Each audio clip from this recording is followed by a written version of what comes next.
Hai, Hai Mbak Glo, apa kabar? yes, halo baik Mas. Mas aku manggilnya apa Ki? Mas Min, Oh ya Mas Vin, siap. aja deh. Maaf Mas terlambat tadi aku soalnya abis itu dulu kamar mandi. It's okay, it's Yes, okay. ya. Thank you udah mau join sama kita, Ah, udah bersedia untuk berbagi apa ya, motivations, positive stories, kira-kira gitulah. Karena di sini kita yes. mau ngenalin profesi-profesi ke teman-teman Afdik di sana yang punya cita-cita untuk masuk ke dunia airline, terutama Oke, betul. yang airline luar karena di satu sisi pasti orang namanya merantau pasti ada some kind of Hmm, sacrifice atau beberapa struggle lain kan. Jadi betul betul. kita kita sharing-sharing aja, Mbak. Santai-santai, ini bukan talk show kaku. Siap. Yaudah Iya, dari Mas Vinnya kita mau jawab question dulu atau ada pertanyaan dari kamu Mas? question nanti di akhir. Oke, siap. Iya, iya. Ini, Nah, ya. yang kita kepo nih, Mbak Gloria. Hmm, Nah, Mimil hmm, kan udah tentang Mbak Gloria jauh sebelum ini. Dari hmm. waktu lama itu. Ya, Karena dari teman-teman ada yang pernah diundang ke acara event begini, event begitu. iya betul, betul betul. Iya jadi tuh kalau dulu Mas, aku tuh sebelum jadi flight attendant dulu kerjanya di marketing airlines lokal dulu di Sriwijaya Air.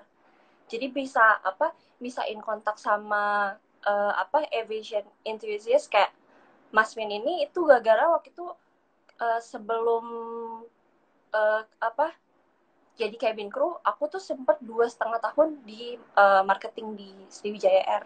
Dari situ baru kalau kamu tahu kan kalau di apa di Sriwijaya itu ada Mas Eka ya. Mas Eka itu kan juga demen banget plane spotter kan. Di dia tuh ngerekomendasiin ke kita, oh ini siapa nih aviation geek di Indonesia yang apa yang memang dia apresiasi sama pesawatnya itu banyak, salah satunya kayak Mas Min, terus Iwan Hidayat, terus Syahid Lagi nonton. Santoso. Iya betul, jadi dari situ apa ya, jadi bikin kita kenal sama dunia aviasi sih. Tapi basically dari kecil emang udah cita-cita di job ini nggak sih? Enggak, ini kalau kalau aku cerita ada Mas, dulu tuh aku masuk ke Sriwijaya Air sebenarnya dulu gini, jadi kan aku dulu awalnya apa namanya kuliah itu Ini ambil PR kan. Yes, bingo. Oh iya, wah keren nih bisa kayak gini. Jadi tuh dulu gini mas, aku tuh uh, ikut, aku awalnya aja ya, sebelum masuk di Sriwijaya Air, dulu tuh aku ngelamar-ngelamar tuh habis lulus kuliah. Terus waktu lagi interview salah satu pekerjaan, itu lagi di cafe di mana namanya di SCBD, itu ada majalah Forbes yang covernya itu bapak-bapak pakai pakai batik dan dia standingnya berdirinya di tengah cabin. Headline itu take off. Terus aku penasaran, wah ini majalah keren juga ya. Terus pas aku baca cerita di dalamnya, dia tuh sosoknya inspiratif banget. Jadi tuh yang ada di cover majalah itu Pak Chandrali. Dia tuh ah, foundernya Sriwijaya Air. Iya, di situ ceritanya dia. Itu bikin aku pengen banget masuk ke Sriwijaya Air. Ini apa? Kalau dibilang idealis juga gitu sih. Jadi kan bukan karena apa ya, bukan karena dulu tuh bukan karena ngeliat, ngeliat pesawat jadi pengen terbang, enggak, tapi gara-gara ngeliat si sosok ini. Baru di apa namanya di akhir bulan itu ada pembukaan pekerjaan, waktu itu Sriwijaya lagi buka commercial management trainee. Jadi itu kayak survival program gitu kalau di marketing perusahaan. Jadi ada beberapa orang pembukaannya nasional di seluruh Indo, dan mereka itu nanti setelah di training berapa bulan uh, targetnya itu adalah masuk ke manajemen airlines tersebut. Tapi yang aku masuk program ini itu cuma khusus marketing doang. Dari situ deh baru dapet apa namanya kayak semacam uh, kesempatan buat join di marketing timnya Sriwijaya Air. Karena digital marketingnya Sriwijaya itu baru banget mas, pas aku masuk itu dia kayak baru dibuka. Jadi nggak pas aku masuk tiba-tiba udah ada, tapi pas aku masuk itu dia setahun kemudian atau beberapa bulan kemudian dia baru dibuka. Tapi sekarang udah oke sih, aku masih punya beberapa teman yang di tim di sana dan mereka itu emang apa well done banget untuk program-programnya kayak gitu. Kalau boleh tahu tahun berapa tuh? Masuknya ya, tahun berapa ya? Waktu itu aku tuh berarti 2016 kayaknya, 2016 kayak 2016 deh Mas. Lupa 2016. juga aku masih. Iya, kalau nggak salah 2016 deh, 2016. Karena pas aku mau join di mana namanya, di yang cabin crew ini, itu aku udah jalan 2,5 tahun di sana. 2,5 tahun. Oh, oke. Betul. Nah, sebenarnya kerjaan marketing Markom ya. Dulu posisinya apa? Betul, Markom itu ya, aku nggak tahu ya sekarang masih sama atau enggak nih Mas. Tapi itu kalau marketing di airlines itu dia ada kargo pertama. Itu dia pasti yang ngurusin penjualan kargo dan yang lain. Terus yang kedua itu ada namanya RC, Revenue Management, itu yang nentuin satu pesawat itu terbang dia bawa untung atau enggak. Terus selain RC, dia ada namanya market analyst. Market analyst itu yang kayak analisa kompetitor gitu loh. Jadi kayak airline standar kita lagi bikin apa ya, terus kok dia bisa sih marketingnya kayak gini, kita bikin juga. Dia analisa peta market gitu loh, market demand sama supply kalau di market analis. Terus ada juga international marketing, itu biasanya kalau di Sriwijaya Air dia yang khusus untuk charter. Charter. Baru betul. Terus ada lagi digital business, itu dia e-commerce, ngurusin e-commerce, ngurusin penjualan ke Traveloka gitu-gitu. Seru tuh, di situ juga seru. Tapi di situ harus pinter main data, pinter main Excel. Market analyst juga mereka biasanya main big data gitu kan. Ada lagi ancillary revenue, ancillary I think. Ancillary itu yang ngurusin loyalty program, kayak contohnya Garuda Miles dan lain-lain. Kayak kalau di antara semua marketing yang paling seru tuh kalau menurut aku ya, yang sesuai sama passion aku tuh di ini, digital marketing di tempat aku dulu. Itu dia ngurusin campaign, ngurusin betul, dia ngurusin kayak, kita mesti cari bikin campaign apa nih untuk naikin sales di bulan depan. Terus aku cari artis siapa ya yang jadi brand image-nya kita, kayak gitu-gitu. Seru banget sih kalau di digital marketing. Ya, kira-kira gitu loh Mas. Penasaran tentang sisi lain dunia airline yang kurang dipandang lah sama orang-orang. Kan orang-orang bayangannya pilot pramugari. Padahal balik itu yang tebar pesona airline itu ada Markomnya juga. Kalau mungkin airline yang lain kayak Emirates, mereka punya Hello Tomorrow, programnya begini begitu, story banyak banget. Itu juga pasti jasa-jasa dari Markom. Betul. Nah, gimana Mas? Terus? Ini nih, juga sempat waktu itu airline sempat ketemu tokoh penting ini ya. Oh, kalau ini serunya kamu nanya ke Iwan Hidayat, Mas. Jadi gini, Mas. Sebenarnya gini, jadi tuh waktu itu kan kita lagi bikin, misalnya gini, kan manajemen itu bilang, ya udah kita jadi airlines yang ini yuk, yang yang setidaknya care sama satwa liar. Jadi tuh itu udah vision dari manajemen tuh, bikin kita airlines yang care sama satwa liar, terus kita bantu pemindahan hewan-hewan yang diculik sama orang untuk dibalikin ke ke habitat aslinya. Itu kita yang pindahin dulu, kerjasama sama JAN, sama Jakarta Animal Aid Network. Terus ini kan manajemen udah bilang, udah kita bikin program ini ya. Akhirnya dibikinlah sama si tim marketing ini taktiknya kayak apa, bla bla bla. Terus tiba-tiba suatu hari ini aku waktu itu udah timku udah kenal sama Iwan Hidayat. Terus si Mas Iyek bilang kayak gini, Bagro, aku ini ya kirimin nomor handphone kamu ya ke Sam Cui, soalnya Sam Cui mau ke Indonesia. Oh, dia ada Mas Iyek nih, ada Mas Iyek. Terus dia bilang gitu kan. Terus aku langsung panik dong, kayak wah gawat banget nih si Mas Iyek ngasih nomor handphone aku ke Sam Cui. Terus Sam Cui undang, dia bilang, Gloria, aku mau ke Indonesia, aku invite kamu ke itu ya, ke waktu itu dia datang untuk ini Mas, kayak dia jadi narasumber deh, aku lupa waktu itu acara apa ya, pokoknya dia ke Indo. Iya, kamu mungkin ada di situ juga kali ya. Enggak. Pokoknya dia waktu itu ke Indo, terus dia buka talk show yang disponsorin nama Gojek deh kalau nggak salah, Gojek sama Tiket ya.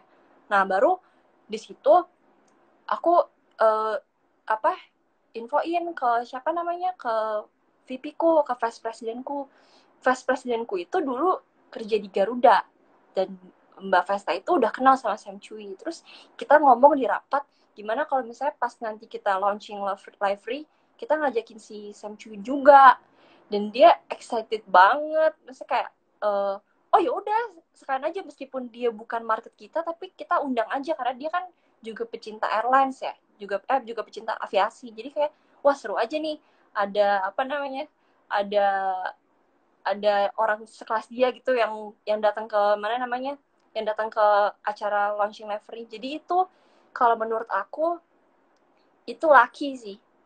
Aku sih secara pribadi nganggep kalau marketing itu bukan jualan nih mas, tapi marketing itu building relationship. Jadi karena lihat aja, karena apa namanya, pernah nggak sengaja kontak Iwan Hidayat, terus Iwan Hidayat ternyata temenan sama Sam Cui, terus Sam Cui udah kenal sama VP ku, terus tiba-tiba dia bisa datang. Jadi kayak emang udah all about relationship sih, bukan jualan lagi.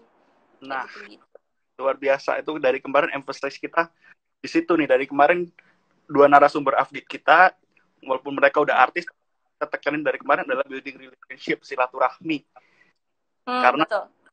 somehow orang-orang hari gini udah somehow terlalu self-oriented sama silaturahmi. Good point. Thank you. Betul. Nah, sekarang beranjak ke profesi yang sekarang nih, di maskapai, sebuah maskapai yang punya predikat luar biasa tuh di mata orang Indonesia tuh, airline dewa. Gimana cerita Kak bisa masuk ke sana, kayak kepikiran ke sana itu gimana? Kenapa kepikiran ya? Bukan kejebak juga sih. Jadi tuh kalau aku ngelihat cabin crew dulu itu something yang impossible untuk aku masuk ke situ.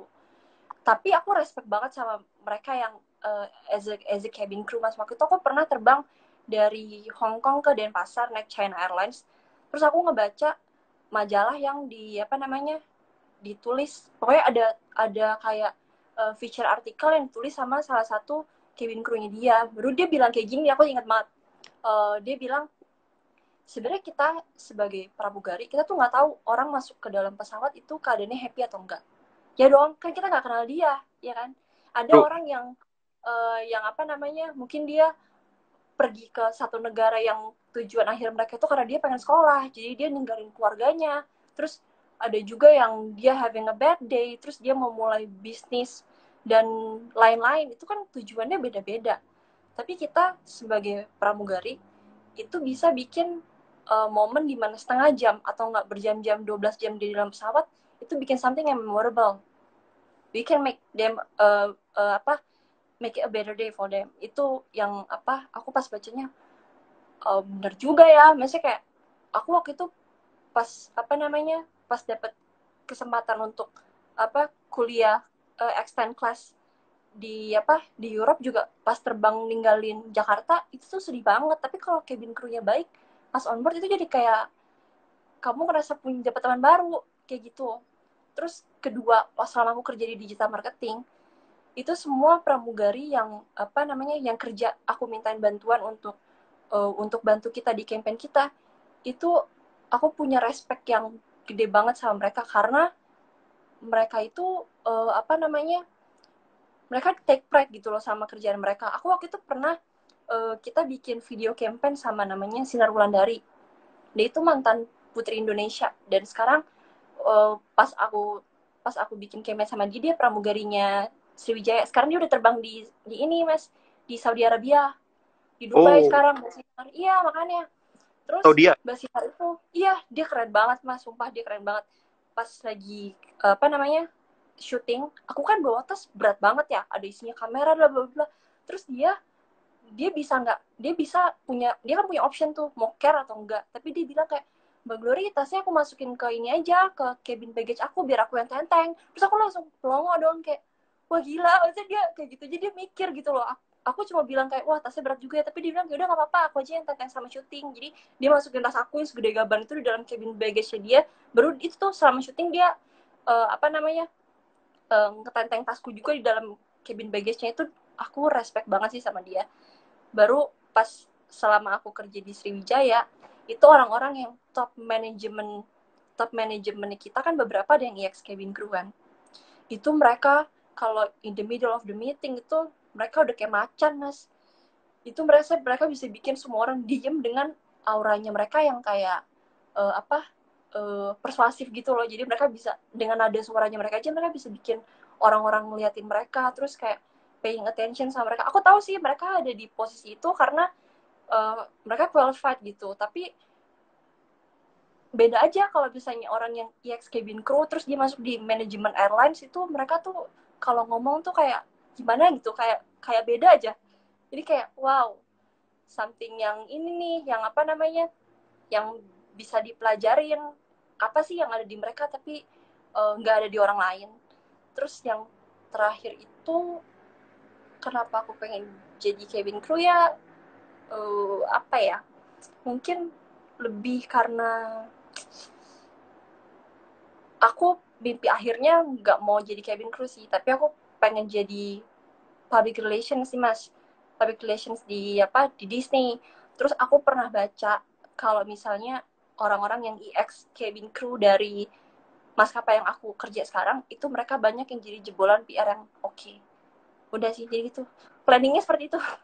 Oh, jadi alasan kenapa ke maskapai yang di kota ini itu karena pengen ke Disney. Betul, betul, Mas. Basically, Terus gimana, Mas? Mereka kan the best airline, Mas. Kalau nggak masuk nggak ini juga, Masnya kayak uh, kalau dibilang masuknya susah, tapi uh, apa belum belum tentu nggak bisa gitu kan. Jadi aku ngeliatnya kayak kenapa nggak dicoba daripada nanti kamu kalau misalnya udah tua terus kamu mikirin ke saat-saat sekarang, kenapa gue nggak coba ya, daripada nyesel ya mendingan tahu gitu loh. Kalau gagal kan nggak apa-apa, tapi ngeliatnya kayak mereka tuh udah the best. Aku bahkan belum pernah sekalipun naik sama maskapai tempat aku kerja sekarang sebelum aku jadi cabin crew mereka, nggak pernah tahu. Tapi aku tahu reputasinya mereka tuh bagus banget, jadi kayak oh nothing tulus lah kalau dicoba. Terus tahunya kejeblos. Kejeblos. apply ke tempat lain nggak? Gimana, Mas? Apply ke maskapai lain nggak? uh Mas kepala kalau airlines lokal belum sih, aku belum pernah nyoba ya. Aku nggak pernah ikut apa namanya yang di apa di GL gitu, aku belum coba sih. Jadi waktu pas udah sekali coba ini, aku dikasih rekomendasi sama deputy senior manajerku dulu. Dia bilang, Gor, lu kan mukanya oriental nih, dia bilang. Terus pas kayak gini tuh demennya yang kayak gitu. Jadi tuh dia kasih pencerahan juga ke aku. Dia bilang kayak kenapa kamu nggak coba aja, soalnya tipe mukamu itu tipe-tipe muka cabin crew-nya mereka. Terus aku pas dengarnya kayak impossible banget tapi jadi cabin crew ya. Tapi dicoba juga karena ini juga sih, karena apa namanya, orang-orang di sekitar bilang ya kenapa nggak dicoba kayak gitu. Iya, story yang ini benernya udah aku baca di blog sih. Yang apa namanya? Yes. Waktu proses application itu berapa lama sih sampai akhirnya terbang? Dan step-stepnya paling challenging di application? Proses aplikasi ya itu lama banget, Mas. Jadi tuh aku uh, jadi ini proses dari awal sampai terbang ya, itu bulan September 2018. Bayangin aja sekarang udah 2020. 2018 bulan September itu maskapai ini ngebuka, sebenarnya mereka ngebuka open recruitment dari awal bulan Januari sampai akhir tahun.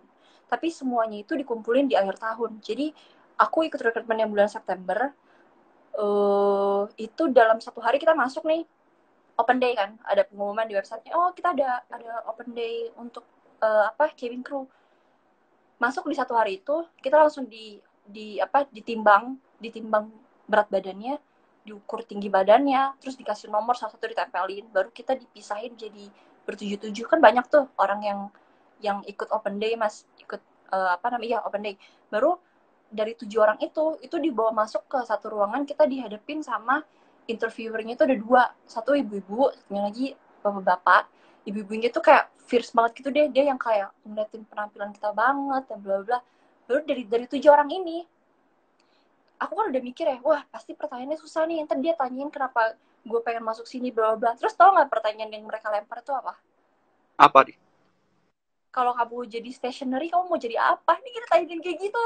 Itu Oh, kan psycho ya. iya, itu psychology question kan. Terus dari bertujuh ini uh, aku ingat banget dari bertujuh ini yang lolos itu ada 3 orang. Ada aku, satunya lagi namanya Yola, satunya lagi namanya Via. Ini Ini lucu kayaknya nih. Terus udah kan? Iya mas, bentar aku mau surprise sampai akhir. Yang lolos 3 kan, aku, Yola, sama Via. Via itu EX cabin crew dari apa namanya, dari maskapai lokal juga. Dia udah FA1, jadi dia udah kalau dia terbang dia udah seniornya lah. Terus yang kedua ini banker namanya Yola. Dia kuliah di Cina waktu itu.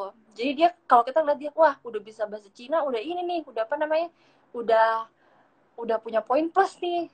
Udah kan? Baru kalau kita udah lolos dari yang FGD 7 orang itu, selanjutnya kita dites bahasa Inggrisnya, terus tes IQ ya. Jadi bener-bener kalau kita disuruh datang jam 9 sampai jam 10 itu selesainya bener-bener sampai malam, proses open day-nya itu.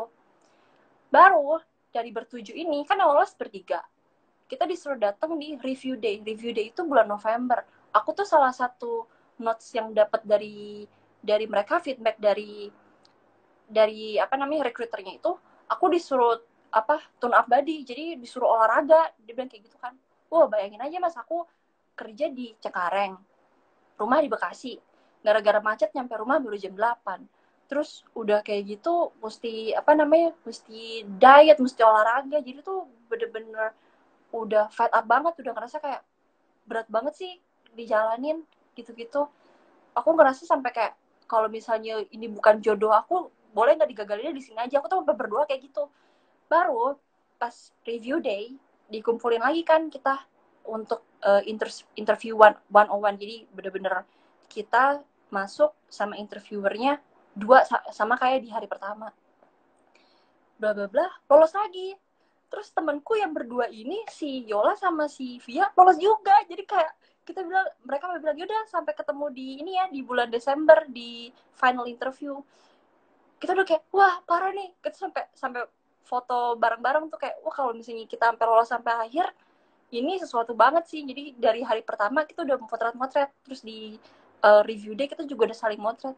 Terus muncullah bulan Desember itu hari-hari yang dibilang hari-hari penantian.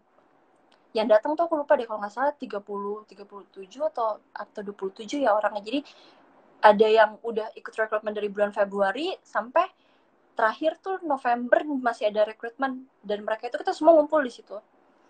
Disuruh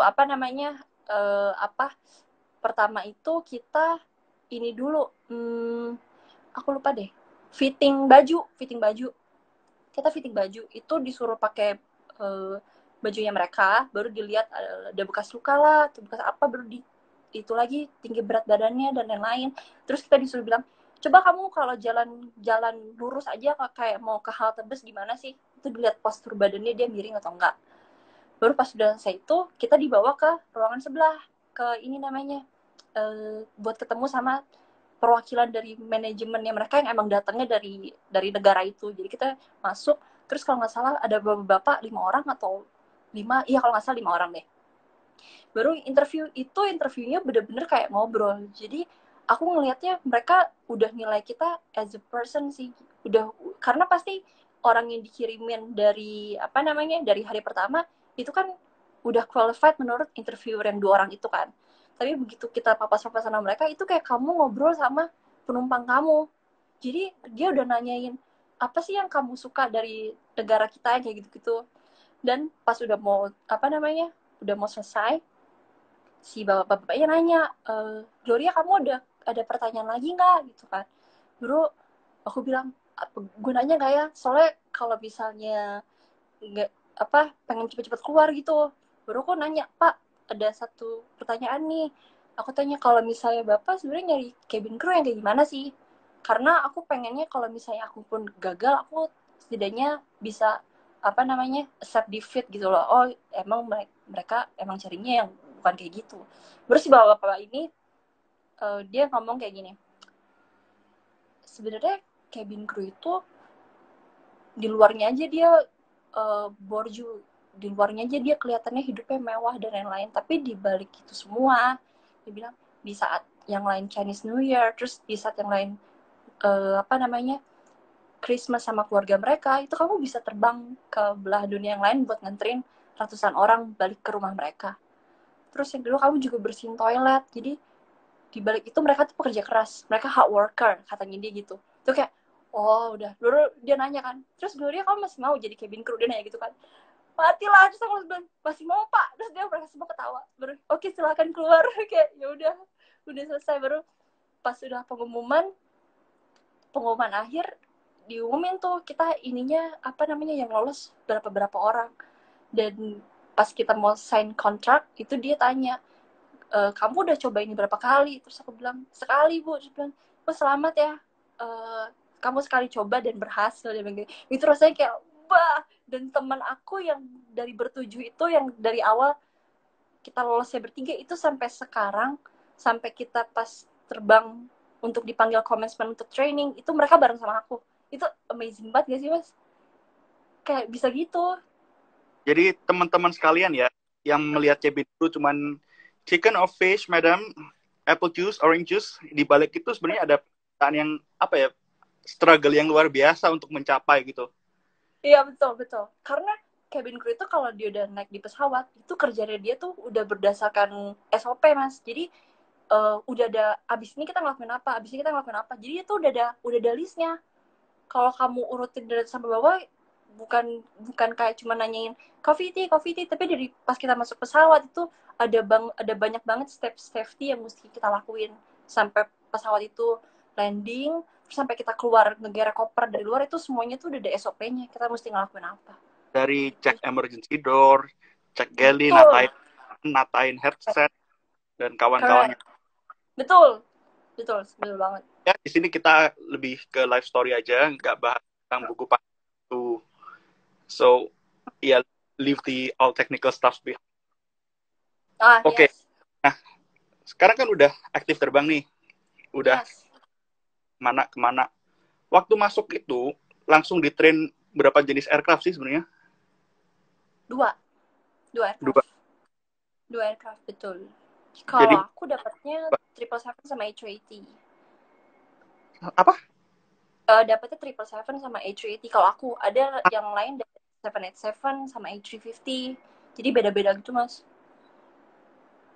Waktu pertama kali nih udah rilis nih first flight, gimana sih rasanya pakai uniform khasnya mereka itu? Wah, rasanya mau mati.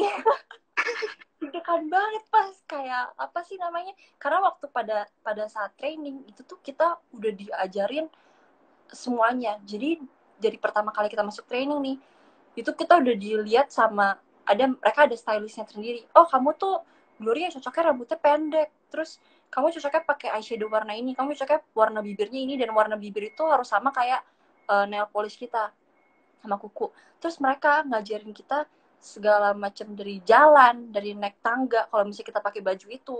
Terus kalau misalnya kita masuk ke mobil, gimana supaya slitnya itu nggak kelihatan pahanya dan lain-lain. Terus gimana caranya kamu kalau misalnya di pesawat diminta nomor handphone sama penumpang, cara nolaknya gimana, itu diajarin mas.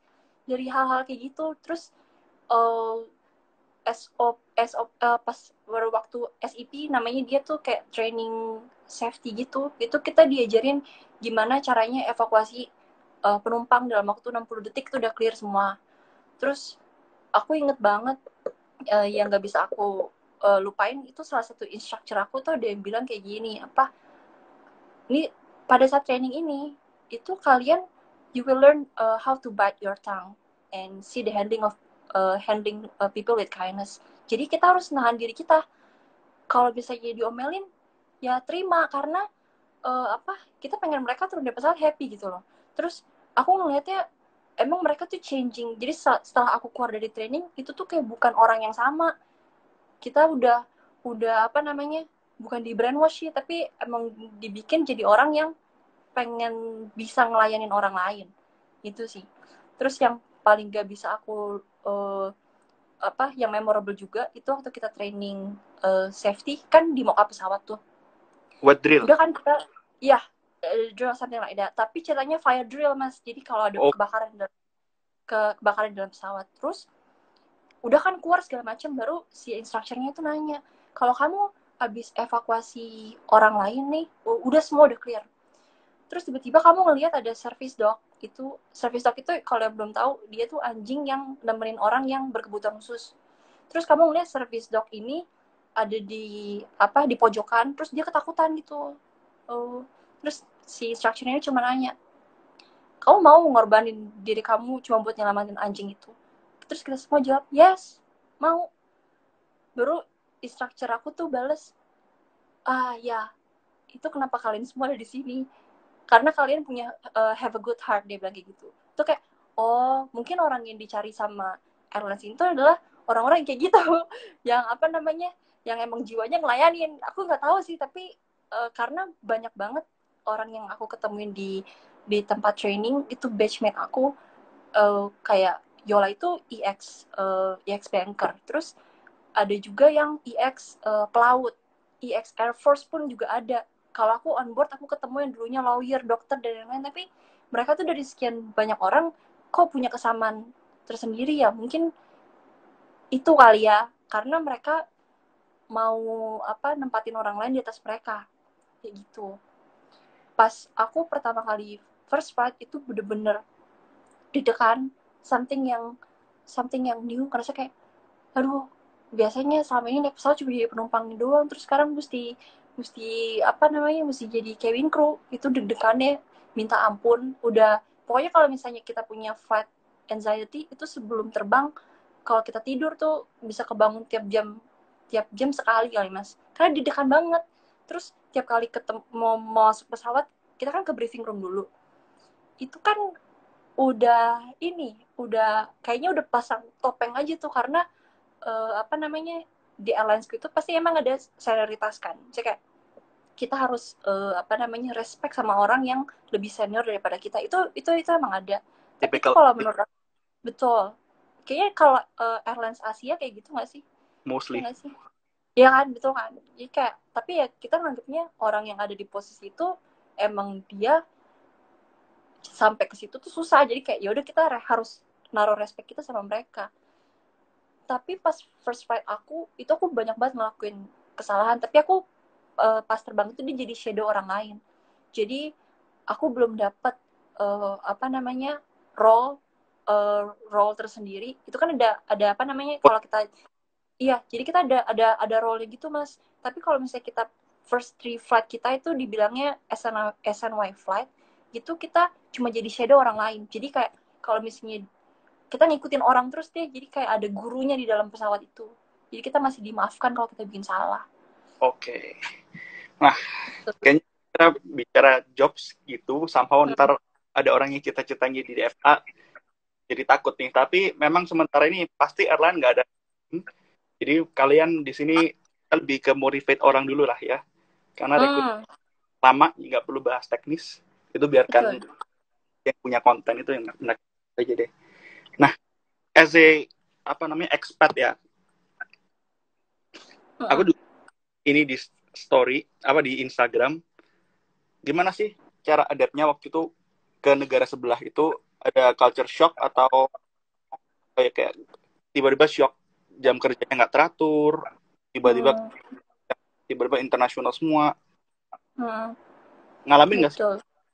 Iya, ngerasa sih, apalagi di awal-awal Mas. Jadi kalau terbang itu kan tiap hari ketemu krunya beda-beda ya. Kalau kita udah akrab sama yang satu, terus besok mulai lagi sama yang lain. Tapi dulu aku ngelihatnya kayak, wah, gak enak banget ya udah akrab terus besok mesti mulai lagi dari awal. Tapi sekarang ngeliatnya tuh jadi berkat aja. Jadi itu it's a lonely job. Kalau kamu tanya sama semua cabin crew yang ada di dunia ini, pasti mereka bilang ini pekerjaan yang lonely, yang bikin orang kesepian. Karena halo, kamu bisa terbang ke London, kamu bisa terbang ke New York, tapi kamu nggak bareng orang yang kamu sayang gitu loh, ya kan? Kan ada orang yang sentimen kayak gitu kan. Cuma enaknya dari pekerjaan ini adalah, pertama, kamu have a chance untuk ketemu orang dari semua belahan dunia. Terus kedua, stres kamu tuh nggak dibawa pulang. Jadi if you're having a bad flight, terus kamu keluar dari pesawat, itu udah selesai. Masalah itu udah selesai, itu nggak kamu bawa pulang, terus besok kamu mesti nyelesain masalah itu lagi, nggak. Jadi besok itu udah start a new day. Kamu, the next flight kamu itu kamu udah mulai lagi dari zero. Udah nggak usah mikirin yang kemarin. Jadi bener-bener, stres itu nggak dibawa pulang, itu bener kalau di kerjaan kayak gini. Terus kalau aku pikir juga,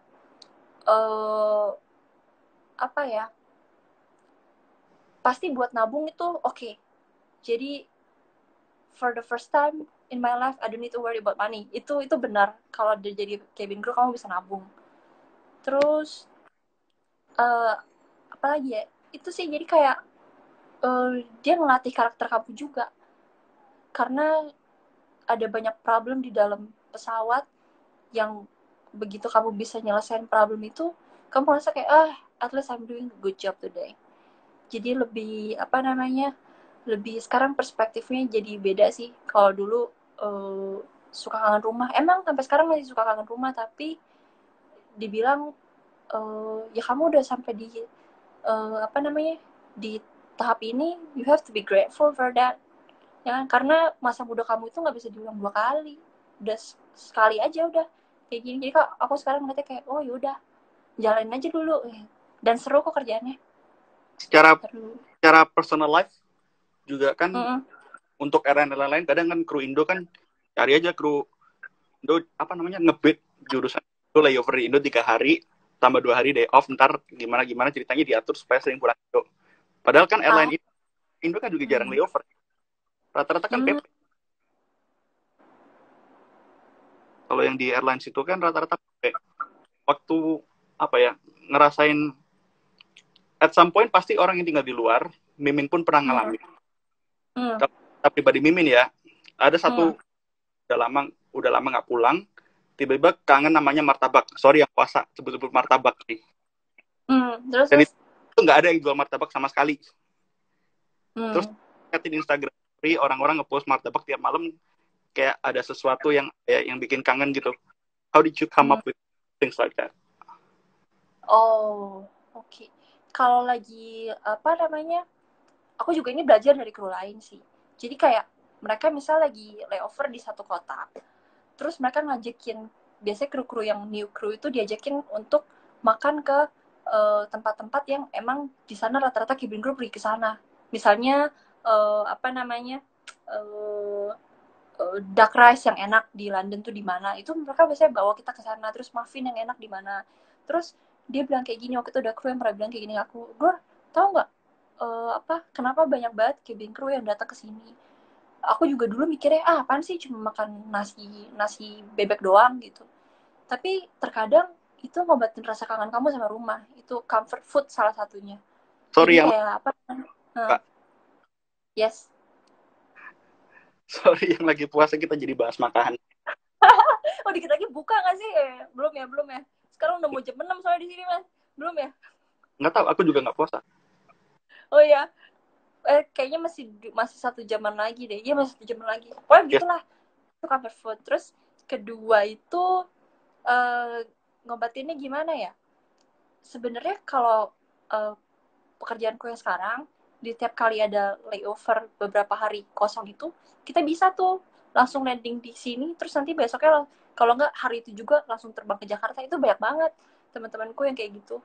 Jadi kayak mereka ngobatin kangennya di saat-saat udah selesai kerja. Apalagi kalau kita flightnya 10 hari nih, 10 days flight tuh biasanya 4 sektor, itu abis itu liburnya lumayan banyak, lumayan ada 3 hari, kalau nggak 4 hari, itu langsung deh semua bablas beli tiket ke Jakarta buat pulang ini kangen sama keluarga. Terus balik lagi ke sini sebelum flight berikutnya.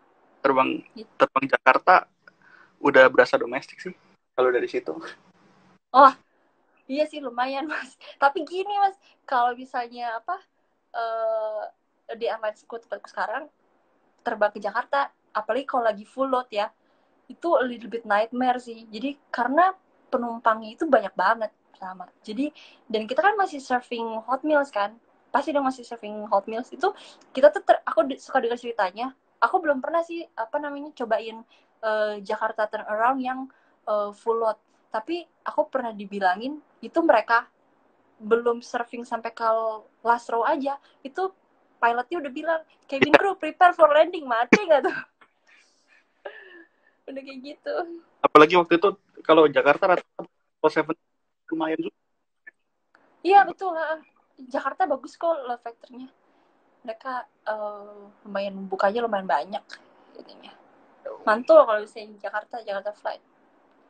Aku pun sebagai passenger kadang kalau naik airline itu ya mau lagi full flight itu mau minta minuman merah-merah yang ikonik itu aja juga udah nggak enak gitu. Gila ini masih repot masa gue minta minuman yang merah-merah itu. Oh, iya sih, tapi nggak apa-apa, minta aja kali Mas, mereka juga seneng kok kalau misalnya dimintain kayak gitu, karena kan itu minuman khas kan. Iya yang merah ya, tirernya itu. Iya betul itu tuh apa, sampai pas waktu training tuh kita diajarin asal usulnya itu minuman apa, terus kita mesti ngafalin komposisi di dalamnya tuh apa, alkoholnya apa, terus kan kalau nggak salah dia tuh ingredients tuh ada 9, jadi kita mesti hafalin tuh apa pas masih training kayak gitu Mas. Jadi kalau ditanya nama orang kan untuk mempromosikan negaranya juga kan, karena itu minuman kan khas dari negara ini. Jadi kita kalau on board meskipun nggak ditanya, tapi pas lagi training tuh jadi salah satu pertanyaan ujian tuh Mas. Itu sebenarnya apa ya, bartender yang bawa ke negara itu sebenarnya orang dari China sih. Fun fact. Really, aku aja nggak tahu loh. Aku cuma taunya itu kejadiannya di ini kan, di Raffles Hotel, gitu. Iya. Iya. Aku nggak tahu loh itu orang Cina yang bawa loh. Iya ya. Orang Hainan. Oh, keren ya. Berarti bukan asli sini dong, kah? Di negara itu nggak ada, cuman orangnya yang create orang di situ aja. Oh, wah keren cuy. Keren ya. Ternyata yang bawa orang China ya. Iya, itu juga Mimin belajarnya dari Oh iya. Oke. Waktu kita udah tinggal dikit. Yes, oke. Nah, ini kan juga udah ditulis di blog nih. Semua story inspirational. Yes. Tunggu Mas, aku tuh di blog itu nulis nama perusahaannya enggak sih? Enggak kan ya? Aku lupa dah. Enggak kan ya? Iya, kayaknya enggak deh. Kayaknya ada. Iya. Oke. Kayaknya ada deh. Enggak ada kan ya? Hah? Ada. Ada ya? Ada. Masa sih? Kalau coba ntar aku edit dulu. Iya enggak sih? Oke. It's okay. Nah, itu gimana sih ceritanya bisa? Ini kan sebenarnya story-nya pendek nih. Maksudnya kayak simple story jadi bikin story gitu. Dapat ide nulis. Memang jiwa markomnya masih melekat ya kayaknya. Iya ya. Enggak sih, karena gini loh, aku tuh terkadang kalau amazed sama suatu kejadian, itu aku inget-inget terus. Terus aku kalau nonton film nih, terus kadang-kadang ngeliat, biasanya nonton film sama anak-anak, terus aku bilang, Vi, kamu tau gak sih ini kan ternyata yang gini-gini ada di film ini sebelumnya, terus dia kayak bilang, kamu masih inget. Jadi tuh, entah kenapa ya, aku kalau amazed sama sesuatu, itu kebiasaannya, kalau nggak aku inget-inget terus, aku suka catat di handphone, terus kalau aku bilang, oh ini enak juga nih kalau dibikin cerita, supaya begitu udah berbulan-bulan atau bertahun-tahun kemudian aku baca itu lagi, aku masih inget perasaan aku pas saat itu gimana. Jadi kayak untuk buat diriku sendiri sih, kayak itu kan aku cerita pas gara-gara training ya, jadi kayak bisa menjadi kenang-kenangan, intinya gitu, buat jadi kenang-kenangan. Jadi setidaknya kayak aku keinget dulu, dulu aku pernah ngalamin kayak gini ya, itu doang sih. Tapi inspirational sih, bener. Kayak personally beberapa hari lalu Mimin juga baca like this it's gitu, kayak it has some info gitu kan. Mas Mimin tinggalnya di mana? Di Bandung ya? Di Bandung atau di Surabaya gitu ya? Atau di Jakarta? Rahasia. Sorry gini Mas, aku tuh tiap kali ada orang yang akses blog aku tuh dapat notification dia aksesnya dari mana. Terus belakangan aku tuh sering banget dapat dari Jakarta, dari Surabaya, dari Bandung. Nggak tahu siapa. Kalau Mimin sebut teritori Mimin ntar bahaya. Oh iya. Bisa keribet semua. Ntar DM aja. Ya, bahaya. Mimin juga sign in pakai VPN, jadi pasti lokasinya fake. Oke. Nah, oke, ini pertanyaan agak deep. Ini di bawah story yang ini. ada apa namanya, pertanyaan terakhir kayak 3 bulan setelah ini, how do you feel? Kan udah terbang lebih dari 3 bulan nih. Makin enjoy atau makin kayak this is not me? Oh, itu ya. Oh, untuk yang belum tahu, jadi tuh salah satu instructor kita itu pernah bilang, kalau kamu ngerasa nggak nyaman atau gimana, kamu give yourself 3 months untuk pekerjaan ini. Jadi waktu itu bilang kayak gitu kan. Jadi setidaknya sekarang setelah udah jalan 3 bulan, aku suka, jadi kangen. Kan sekarang lagi zaman, masih kita kan lagi ngadepin COVID-19 kan. Semua cabin crew itu yang lagi nggak terbang, itu mereka bilang mereka kangen terbang. Aku udah nggak bahkan kemarin sih terakhir flight ke Australia itu sebelum terbang juga masih anxiety sih, deg-degan juga kayak mau mulai terbang pertama lagi karena udah lama nggak terbang kan. Tapi begitu masuk ke pesawat, itu jalan dari kita turun Grab sampai ke dalam pesawatnya itu masih bangga, while we are wearing our uniform itu masih bangga. Terus begitu masuk pesawat terus ngelihat orang-orang.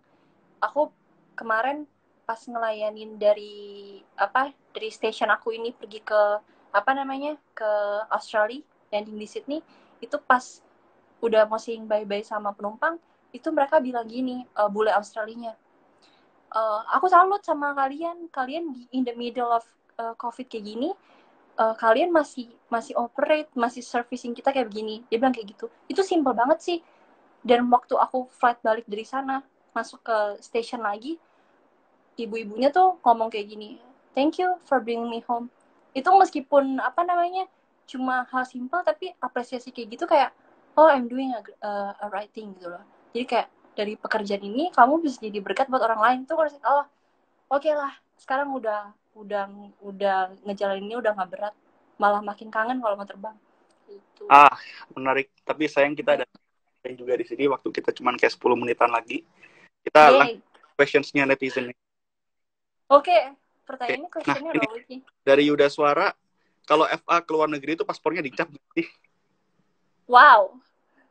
Enggak dicap. Sekarang kita kebanyakan pakai ini, jadi tinggal ngasih ke officer immigration-nya, terus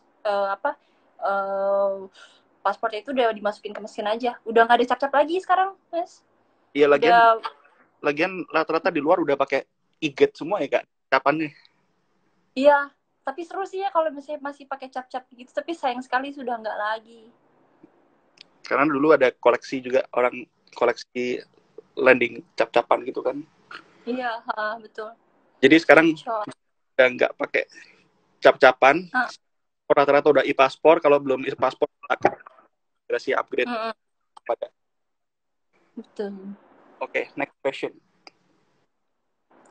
Ikut tes FA untuk airline luar maksimal umur berapa? Apa harus lulus dari perguruan tinggi? Nah, beda-beda tiap airline. Harus tes dulu, beda-beda tiap airline, tapi mungkin Mbak Glory bisa cerita ya. Itu gimana? Oke. Kalau aku waktu itu untuk open recruitment yang airlinesku ini, kayaknya nggak ada maksimum umurnya deh, tapi ada minimum umurnya. Itu kalau nggak salah 18 tahun. Tapi kita harus diploma kalau nggak S1. Itu kalau untuk yang...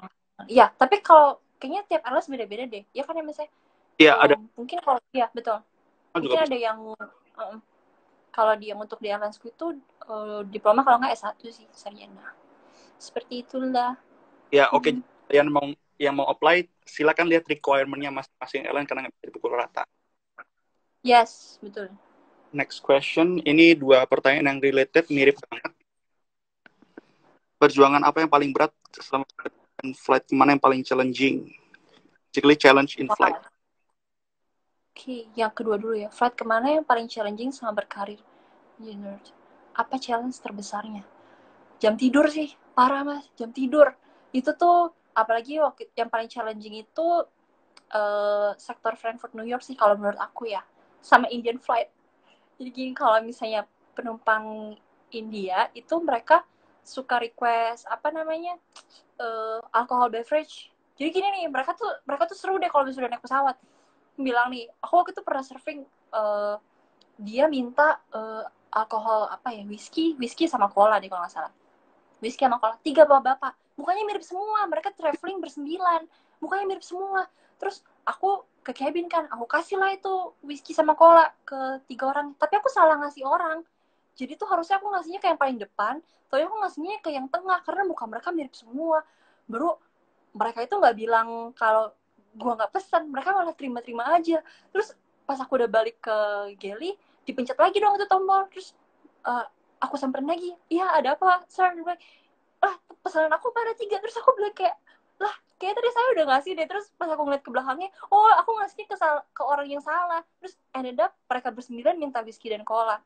Jadi kayak wow, jadi kayak apa namanya, mereka tuh kalau request alkohol beverage itu, mereka tuh apa termasuk apa penumpang yang pokoknya kalau misalnya kita terbang ngelayanin rute mereka itu pasti entah wine kita, whisky kita, kalau apa itu pasti kalau nggak Habis. tinggal setengah habis gitu ya. Iya, ternyata kayak gitu.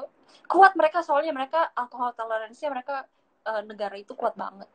Kalau yang challenging lagi itu kalau ngelayanin pas sektor. Kan aku kan uh, pakai salah satu aircraft yang aku punya license itu kan terbang 4 Region. sektornya ke Frankfurt sama New York. Iya, itu nggak apa, bukan gak enak sih, tapi kayak begitu udah rute yang pulangnya dari New York ke Frankfurt baru lanjut ke stationku ini, itu udah kayak apa namanya, udah kayak badan capek banget karena maju mundur harinya. Iya, Jadi iya. kalau di sini tiba-tiba ya kan, aku lupa deh, tapi pokoknya kalau nggak ke Frankfurtnya itu harinya mundur, terus nanti tiba-tiba ke Frankfurtnya itu maju, tiba-tiba di New Yorknya itu mundur lagi. Jadi pas kita landing udah pagi, tadi kayaknya terbang pagi juga. Terus kayak jadi kayak aneh gitu loh. Itu sih jam tidurnya yang harus benar-benar diukur, dan kita harus aware sama tidur kita sendiri, karena cabin crew kalau udah on board dia harus fit 100%. Nggak boleh Demikian tuh yang namanya mabuk lagi gitu, pula itu nggak sektor boleh banget. punya Houston, Houston, Moskow kalau nggak salah masih ada. Yes, tapi aku belum, kayaknya itu pakai 350 ya. Nggak Enggak tahu sih. apa. Dulu sih pakai Iya. triple. Nggak tahu sekarang, lupa. Iya mungkin Oke, ya. waktu kita cuma 5 menit, jadi move on ke next question. Pernah Go. ketemu nggak? Boleh diceritain handle-nya gimana? Ketemu Pax menurut gak boleh ceritain bagaimana handle-nya. Uh, karena jadi gini, kalau everything that happen in the cabin itu kita share satu sama lain. Kalau aku as a junior nggak bisa handle, aku harus bilang ke senior aku. Tapi meskipun begitu, biasanya kita tuh harus take ownership, Mas. Jadi meskipun itu bukan salahnya kita harus bilang, oh iya maaf ini kesalahan aku. Jadi tuh dulu ada salah satu dia tuh frequent flyer, dia orang yang suka terbang apa namanya ikut loyalty program di maskapai aku. Jadi dia udah kayak raja dong kalau dia terbang.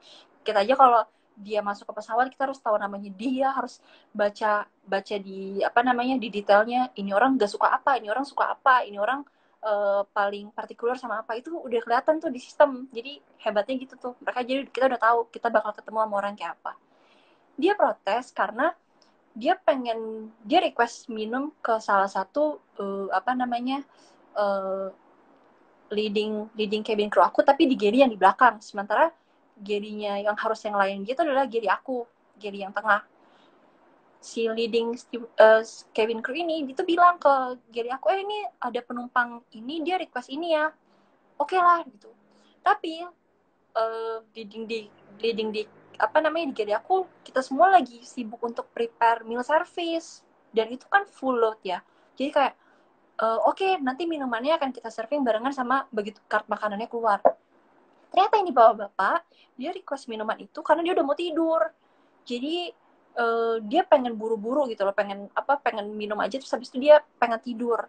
Dan kita apa namanya di atas dari 10 menit ngasih serving minumnya itu. Akhirnya aku kan yang untuk ngasih minuman ke dia, jadi aku yang emang bawa kart makanannya, terus aku bawa minumnya. Baru dia marah sama aku kan, dia bilang, kau gimana sih, aku kan cuma udah request itu doang, kalian lama banget. Terus apa namanya ini lagi apa namanya udah lama aku cuma pengen tidur dan kalian tuh kayak nggak peduli sama aku, dia bilang gitu kan. Wow, mantul tuh. Pas aku diomelin itu di apa namanya di aisle sebelahku itu ada leading cabin crew aku, jadi dia ngeliatin waktu aku dimarahin. Tapi aku mikir kayak oh yaudah ini orang emang kecewa gitu kan. Terus aku bilang maaf ya Pak, apa namanya harus trik kita nggak dahuluin minuman Bapak, tapi tadi kita pikir bisa sekalian keluarnya sama milk cart buat barengan gitu kan. Dia tuh marah-marah dia. Baru aku balik ke apa namanya ke Geli, aku lapor dong ke iniku, ke bosku yang di Geli itu. Dari uh, supervisor. Iya ke supervisor lah, kita bilangnya supervisor aja. Baru dia bilang kayak iya orangnya marah ya tadi, gue juga lihat ya begitu kan. Baru dia as a apa namanya, oh enggak, pas aku dimarahin dia bilang kayak gini, mana gue pengen ketemu sama supervisor lu, dia bilang kayak gitu. Tapi karena kita taunya meskipun itu bukan salah kita, tapi kita harus bilang kayak I'm so sorry sir, kita bener-bener lower our body, jadi eye contactnya itu udah nggak satu level lagi, tapi dia di atas kita nunduk ke bawah. Terus kita bilang maaf banget pak, ini sepenuhnya kesalahan aku. Terus I will do apa namanya everything supaya bikin flight kamu nanti the rest of your flight itu Sorry, menyenangkan, itu time janji. countdown-nya udah ngitung dia. Oh yes yes yes yes yes yes, udah pokoknya kayak gitu deh. Jadi kayak lapor ke atasan kamu, terus kamu took ownership sama mistake-nya kamu atau orang lain. Sebenarnya kayak gitu aja sih intinya. Ya, jadi kira-kira gitu dulu untuk sesi hari ini. Thank you banget Mbak Gloria udah mau sharing sama kita. See you on Yep. the episode semuanya. Thank you banget once again Mbak Gloria. Sorry kalau ada salah Yep. kata. Sukses terus menulis maupun Yeah. di dunia cabin crew. Oke, God Yeah. bless you. Yang mau berbuka Yes. puasa, selamat berbuka. Thank you banget, Selamat inspired berbuka. Mimin Yus. sampai nggak bisa berkata-kata. Yus. Makasih banyak loh mas. Thank you banget Mas Thank Mimin. you. Thank you. Bye. Thank you semua yang udah nanyain. Next episode kita kemungkinan ada seorang pilot di airline luar.